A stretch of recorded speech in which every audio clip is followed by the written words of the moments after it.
So, welcome to today's training session on creating a whole school approach to emotional wellbeing. This session is going to focus on the components of wellbeing that the Gwent WSA team have come to understand as being central to supporting mental health and emotional wellbeing within school communities. It forms part of a series of training, the next session of which is going to explore the spiral of inquiry, which is an approach that we're using to really delve in and understand how wellbeing is enacted within each school community. Okay. So just introduce you to the team here. So my name's Charlotte Montgomery and I'm a clinical psychologist with the team. And I'm Gemma Burns. I'm also a clinical psychologist working with the team. And with us, we've got Ian Smiley, who's a senior educational psychologist, James Cording, who's also a senior educational psychologist, Laura Mariner, our assistant psychologist, and Jack Arnold, who has just become a trainee clinical psychologist, but who was instrumental in helping us put together these training sessions and get to the point we're at today. Okay, thank you, Charlotte. So we're just going to move us on to really kind of launching into why are we talking about whole school approach. So as you guys will know, health and well-being is an approaches, whole school approaches to well-being is very topical and current at the moment. So we have a number of key policies that we wanted to just briefly touch on today, of which I'm sure you will all be aware, so we won't go into great detail. But health and well-being is identified as one of the 6 core areas. So that's about creating healthy and confident individuals as a core educational aim of our new reformed educational system. There's also the Mind Over Matter report, which was written in 2018, and that was written by the Children, Young People and Education Committee of the National Assembly for Wales. And they published this report as a result of a wide-ranging inquiry into mental health and emotional well-being. So that report identified an urgent need to invest in prevention and early intervention services for children. So whilst it acknowledged the improvements that had been made in specialist services, it basically said that those improvements didn't go far enough. In the report, they highlighted much more of a need for preventative services. And within that, they highlighted that schools are a big part of having a role in that. So what they're suggesting is schools should become community hubs for emotional resilience and mental well-being. And also, they were talking about the need for partnership agencies, so health, social care and education, working together closely to think about how we support schools around embedding whole school approaches to well-being. So the other important piece of documentation, which I'm sure you guys will all be aware of, is the ALN transformation. So this is a piece of legislation which is about everybody's needs within the education system, and particularly focusing on those children with additional learning needs. So this is about for everyone who cares, volunteers or works with children, being aware of children with additional learning needs and the kind of specific needs that they have, but also the universal requirements that we have to meet every child's needs in terms of their emotional health and well-being. So we've got a couple of quotes there that we just wanted to pull out for you. There's one here from ADU in the Mind Over Matter report saying, no matter how excellent the teaching and learning you put in front of them, the pupils is, and wrap around them, they have to be at their very best well-being to enable them to make the most benefit of that. Another quote that we feel is really important is from the Estin Healthy and Happy report. Relationships between teachers and pupils and peer relationships are those which are key in relation to mental health and emotional well-being.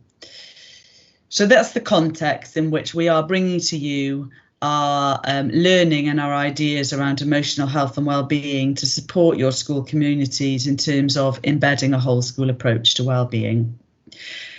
So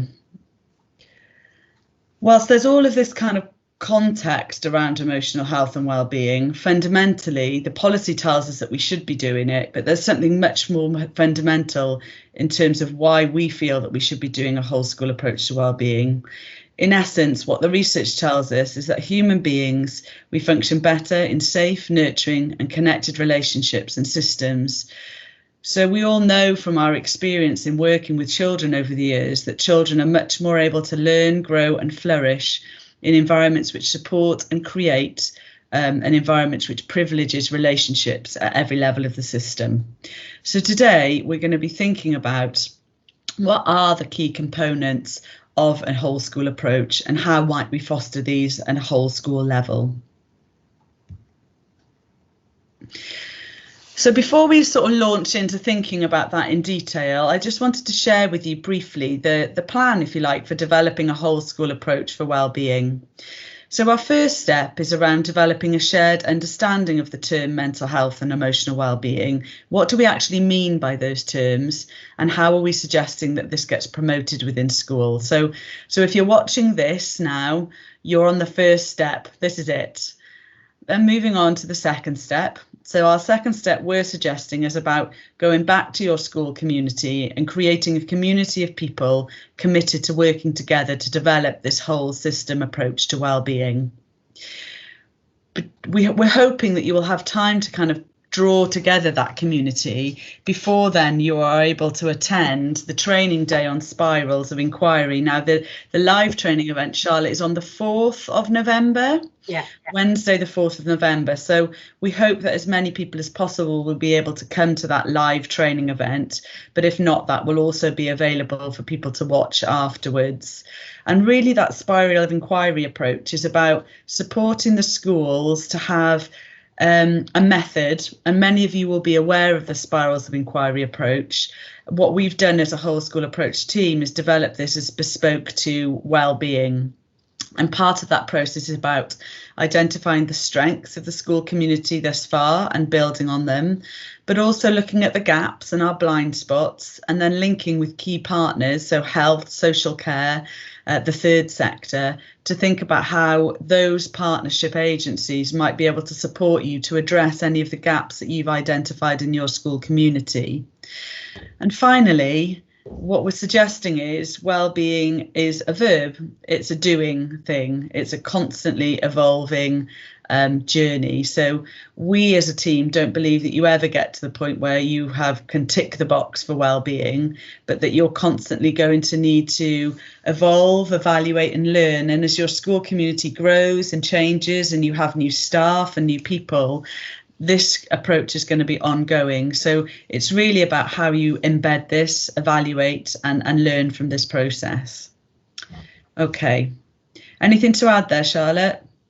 No, just I think that last point is really central. Schools are such dynamic communities. It's, you know, why they're such exciting places to be connected to. And so really the ethos of creating a model which grows as your school grows is so that it's always able to be used. It's not something that is relevant now, but actually you can't use the skill set from or continue to think about as your community adapts and changes, as new cohorts come in and out, as staff changes. It's about creating a system and a way of thinking about emotional well-being that enables you to continue to look, continue to learn and continue to develop and support each other in relation to emotional well-being. I think it's just so central to the work that we've been doing.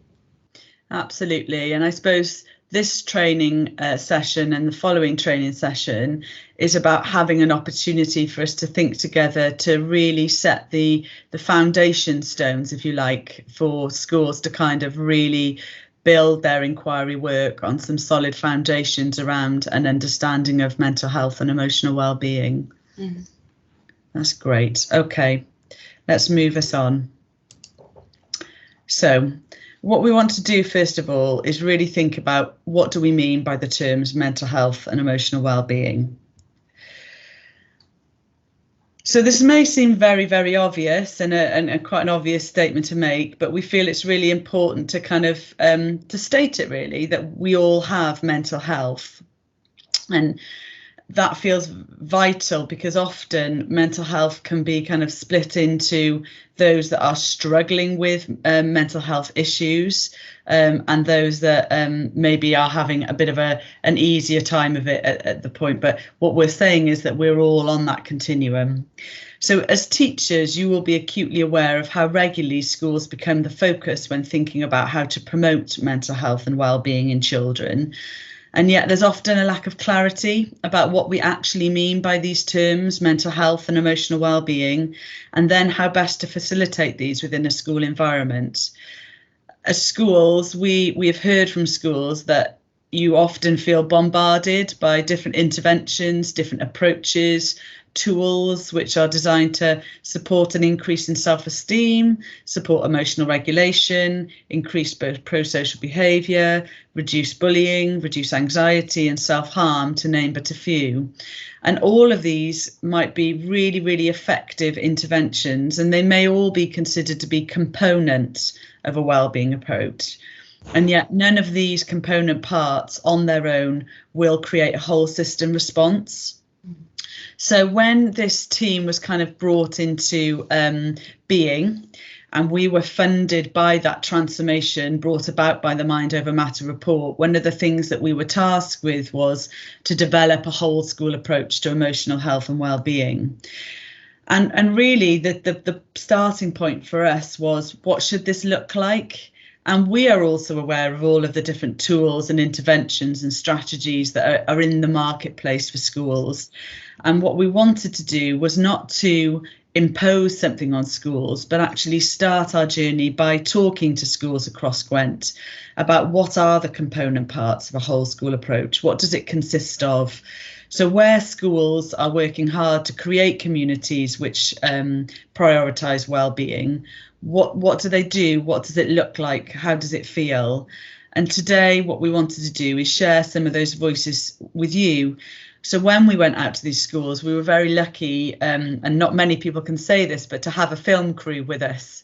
And that film crew was able to record some of those voices of young people, staff, parents, to really hear what they were saying about what are the component parts of a wellbeing approach. And so our training today is about sharing that film with you and really delving into each of those ideas. But as I've said, before we begin, it felt important to think together about how we define mental health and emotional well-being. So mental health and emotional well-being do have clear conceptual overlaps, but they're often considered to be distinct constructs. So well-being is often framed in more positive terms. It's often focused on the holistic aspects of a person's happiness. By contrast, mental health is often considered more with a medical health lens and is often focused on the presence of or absence of illness symptoms. And so we've got two sort of definitions there.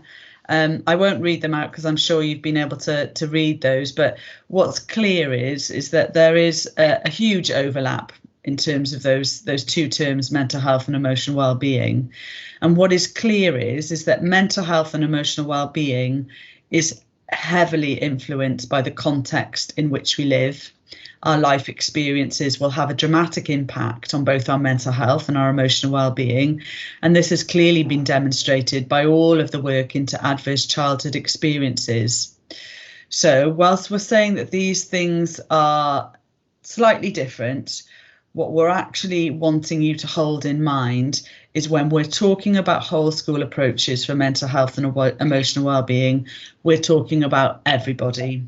We're talking about the staff, the pupils, the parents, and creating a whole system response is about having an approach which includes and incorporates everybody. So for some people, they will just benefit from attending a school which prioritises well-being. But for others, where their mental health is more challenging or they're struggling with emotional well-being, they may require more targeted or intensive interventions. But what we're proposing is all of those interventions need to fit within the whole school approach for well-being. Charlotte, anything to add there? No, I don't think so. Okay, I shall move us on.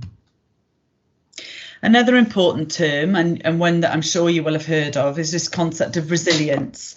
And what we know is that resilience, which is defined as the ability to overcome hardships, such as those adverse childhood experiences, resilience has a huge a strong association with lower mental health difficulties. So children who are defined as having good resilience tend to manage the ups and downs of life more easily than those children that may have less resilience.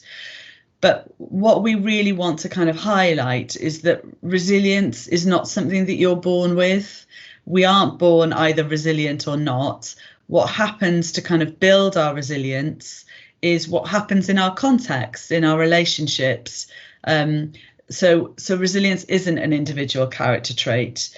It's much more about the character traits, if you like, of the system that is around a child. So, you know, we will think of young people that have been lucky enough to be born into families where they have a roof over their head, where they have sufficient finances, where parents have jobs, where they're able to grow up into a community which keeps them safe, respects their right to a voice.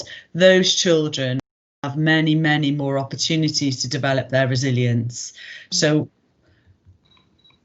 drawing on that, what we're suggesting is schools have a huge role to play in creating environments which support pupil resilience, and in creating resilience that will support children in order to manage the ups and downs of life. I think what we also have come to really understand about resilience is, although big moments can help foster that sense, that belief of your ability to overcome hardships, what we're really understanding is it's actually in lots of little moments that sense of resilience builds. It's in the small moments where you have a sense of having overcome something, where something has felt manageable, that's been able to be navigated, as you say, within your context through the relationships. It's actually in that constant reinforcement of that belief in resilience that resilience is able to flourish. Absolutely, Charlotte. And I think today people will see some of those voices of children that have been absolutely supported in their moment by moment lives within school to be sufficiently resilient to be able to sit in front of a camera and talk about what helps. So what we're thinking about when we talk about resilience, we have a quote here from the British Psychological Society. So resilience is not the preserve of extraordinary people, but it's more ordinary things such as a healthy human brain in good working order, close relationships with competent caring adults, committed families, effective schools and communities, and opportunities to succeed, and beliefs in the self nurtured by positive interactions with the world. So what we're suggesting is relational resilience, actually creating relationships where children get the opportunities to thrive and to flourish. Okay. So we just wanted to kind of have a moment to allow you to have a bit of a personal reflection. And in the live training event, this probably went on for a little bit longer, but maybe what Charlotte and I will do is to just talk to each other. But you might at this point choose to pause this video and just have a bit of a think for yourself about what do you need in your life to support your mental health and emotional well-being. So if you're doing this as a group, we'll give you an opportunity to pause now. Okay, so we all have very personal ideas about what supports our mental health and emotional well-being, and also what things can have a negative impact. So hopefully this will share now, Charlotte. There we are. There it is. Okay. So some of the things that we kind of think about, and Charlotte and I have talked about many times, is the kind of component parts that support our mental health and emotional well-being. So feeling physically well, I know for myself that I have certain things I need to do in the week in order to kind of feel well and like I'm managing and that life feels doable. So, you know, having regular exercise is a really important one to me. I also think, you know, it's sometimes one of the things that we take for granted when we do live somewhere safe, but just being able to walk out of my front door and not feel threatened, and actually being able to walk into my front door and not feel threatened is so very vital, knowing that I can come home at the end of my day and chat to people that understand some of the challenges. Charlotte, I wonder whether there are other things there that you can talk to. It really resonates, that sense of actually walking into the home and that sense of relief, and just kind of holding in mind how privileged I am, that is the sense I have upon coming into my house, that entering my home isn't a place that immediately creates additional stress or fear or anxiety, where I worry about the relationships within it or the conversations that might take place. And I think it's quite profound when you think about people, and particularly children perhaps, who have an experience of entering home and that's not their sense, particularly, you know, after a school day, after, you know, intense social interactions, coming back and actually knowing that stress is elevating, just such a challenge and a really difficult experience to have. So that sense of relief on coming home, I know has a really significant impact on my own well-being. And I know the next one we've put together about seeing my family, for me this is a huge one, and actually in this year, in the context of COVID, one that's been most threatened, living separately from family. So again, within that, I think about all the privilege and the opportunities I have had to connect through, whether it's FaceTime or Zoom and things like that, of being able to have access to resources that enables me to still connect with my family, so that my well-being, emotional well-being and mental health is protected and nurtured through those relationships. Has just had such an important impact. I think we both said having a laugh, you know, laughing with people. And I know when we did this live, people were saying just laughter, play, fun, lightheartedness is so important. And, you know, no more so obvious now in this kind of current going into winter, feeling like, God, what's the winter going to be like, to find those opportunities for connection through play and laughter and fun. I think also the last two are that kind of idea that you feel it's important for me that I feel like I've had an impact, that what I'm doing adds value, that I'm, you know, have a role that feels worthwhile, and also working with people that are like-minded. You know, it's a real privilege to work in teams where people have kind of a shared mission and have shared values and really have a sense of we're all in this together. I think for me, those ones as well, you know, we've just spoken about resilience, but that sense of having an impact in your work and being able to connect with like-minded people on those days where work perhaps is more challenging or, you know, more kind of emotionally evocative.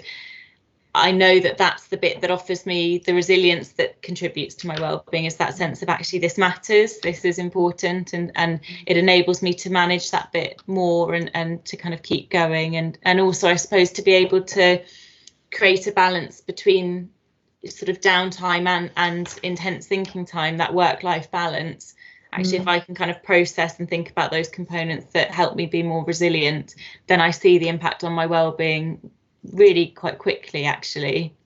Absolutely. And I guess it's something that we're aware of for school communities and teachers currently as well, isn't it? Being in bubbles with children where maybe they're not being able to connect up with their team as much as they would like, or have opportunities for those little moments of adult time when you can have a bit of a laugh, or, you know, you can just connect in with someone, which isn't about you constantly being on as the teacher. So that's challenging, I think. So hopefully you guys have also had an opportunity to think about what supports your well-being, but broadly speaking, we understand that, you know, we understand and we know from the literature that having somewhere safe to live, where we're free from fear, and having our basic needs met is vital. In addition, experiencing environments and relationships which support our physical and our psychological safety, feeling that we belong, we're good at things, we're able to achieve our potential. These are all important elements. Gosh. Yeah, in terms of our mental and emotional well-being. Okay, so I'm going to move us on.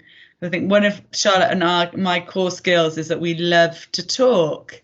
So here we are. This you will be very familiar with, I'm sure, is Maslow's hierarchy of needs, and we will be revisiting this throughout our training today in terms of thinking about the different components of a whole school approach to well-being and where it might fit in terms of Maslow's hierarchy of needs. But just to sort of say, when a child doesn't feel safe physically or emotionally, we know that it compromises their capacity to think and therefore their capacity to learn and achieve.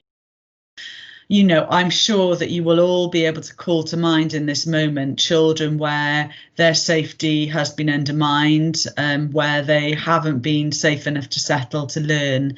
And really what we want to be thinking about today is what are the key components to enable children to feel safe enough to be well and to ultimately to learn and to achieve their potential. Okay, I'm going to move us on. So we've already begun to explore our mental and emotional health and talk about those definitions. And I'm hoping that by now you're kind of picking up this idea that what we're suggesting is the context in which you live is hugely influential on the degree to which you feel mentally and emotionally well. So here we have circles, and this is called Bonfrem-Brenner's ecological model, bit of a mouthful. But basically what this model is saying is that there are both within person factors. So right in the middle there, you will see the word child. And there are also external factors which will affect the way in which children experience positive mental health and emotional well-being, and will also impact on the degree to which they function well.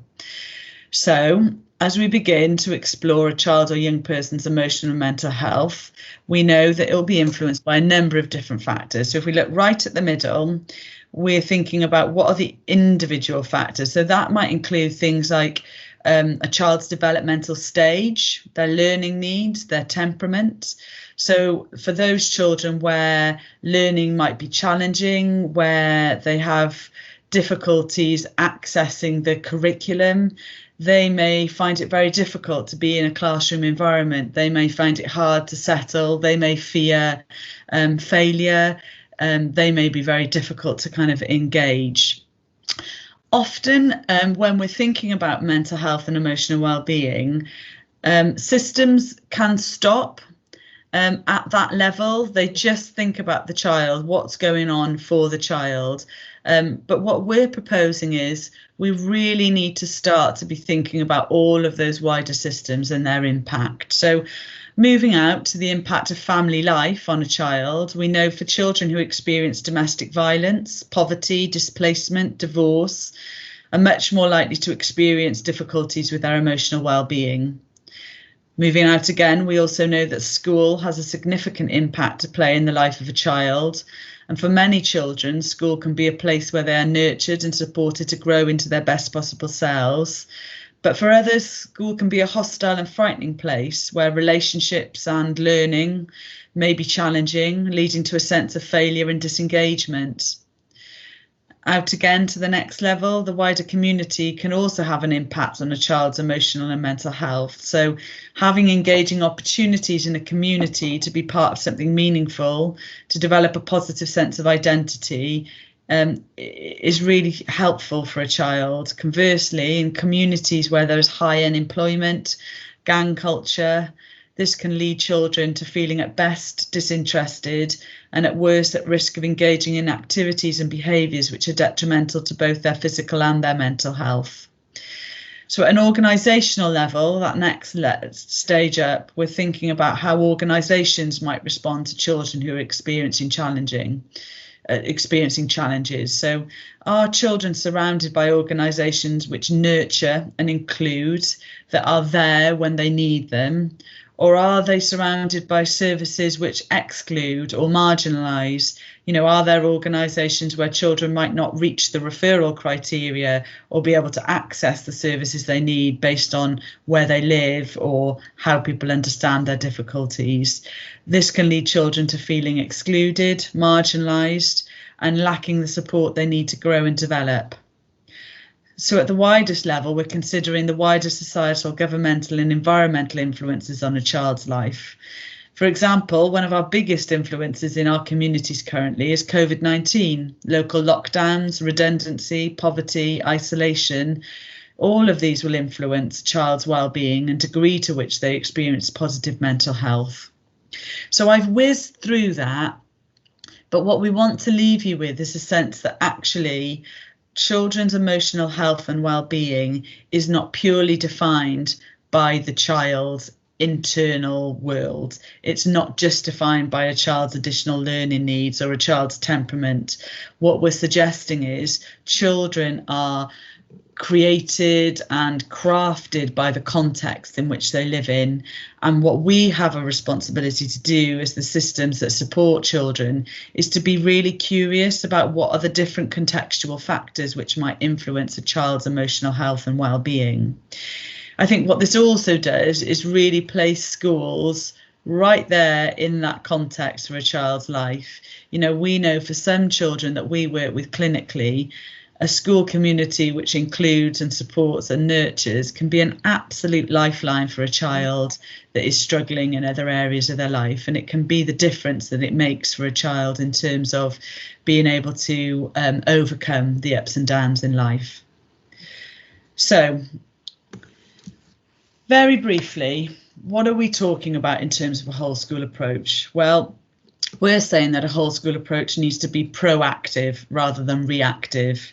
We're saying that there needs to be ownership for well-being at all levels of the system. So from the young people in the school and the parents in the community to the senior leadership team in the school, the lunchtime supervisors, everybody is within this context of the whole school community, and everybody should feel that they have ownership over the approach. It's about building a shared vision. So what does your school community want to have as a vision for a whole school approach for emotional well-being? It's about building on the existing strengths of the school community, and it's also about building on the unique needs of a school community. So what you will discover is one school community's whole school approach will look very different to another school's whole school approach because their populations are different, the challenges they're facing are different, the context is different. And so therefore, we cannot come to you with a whole wrapped up, this is a whole school approach. What we're saying is we want to support you to discover what your whole school approach is as a community. And it's about everybody, the staff as well as the kids. What we know is that unless your staff team are well and feel supported, your children won't feel well and feel supported. And also a whole school approach will impact at every level of school. So that's policy, it's practice, it's the social and the physical environment, and it's also the interactions with the wider community and the partnership agencies. And so here we are, key partnership agencies. So this is not about saying to schools, over to you, you have to do emotional health and well-being on your own now. It's about supporting schools to be active participants in saying, this is what our school community needs, and this is how we need partners to support us in meeting these needs. So just before we finish, I wanted just to share with you an example of a model that they're using in Australia around whole school approach. And the reason that I've kind of brought this is because I feel it clearly demonstrates well-being at all levels of the school system. So when they're thinking about well-being, they're thinking about all of these areas. So we're thinking about school culture and environment, leadership and commitment. So what we want to do is we want to really support you to think about all of these areas. So this is why we went out to ask the school communities, what are they attending to? What are they looking at? And then how does it feel for the people that attend those schools? Charlotte, anything to add there? No, I think it's just a really nice, and it might be worth, if you're looking at this recorded back, to kind of pause here and really just take a bit of time looking at this, because I think it's a really powerful reflection of that true whole that you spoke to in the last slide, that it's everyone across systems within and outside of school communities, and how we kind of think about well-being at that breadth of level that both holds in mind the individual but thinks of the collective. And I think, as you say, this is just a really wonderful example of that across areas, across settings. Okay, thank you, Charlotte. So we went out to school communities, and what we learned and what we heard and what we know from the research is that these are the broad areas that people have told us are important for a shared vision for a whole school approach. So today and in the next kind of modules of this training, you will be introduced to each one of these component parts, and we will share the video of those voices of the young people talking about each of these areas, and together we will develop our thinking around that. Okay, thank you very much. I hope you enjoy the rest of the training.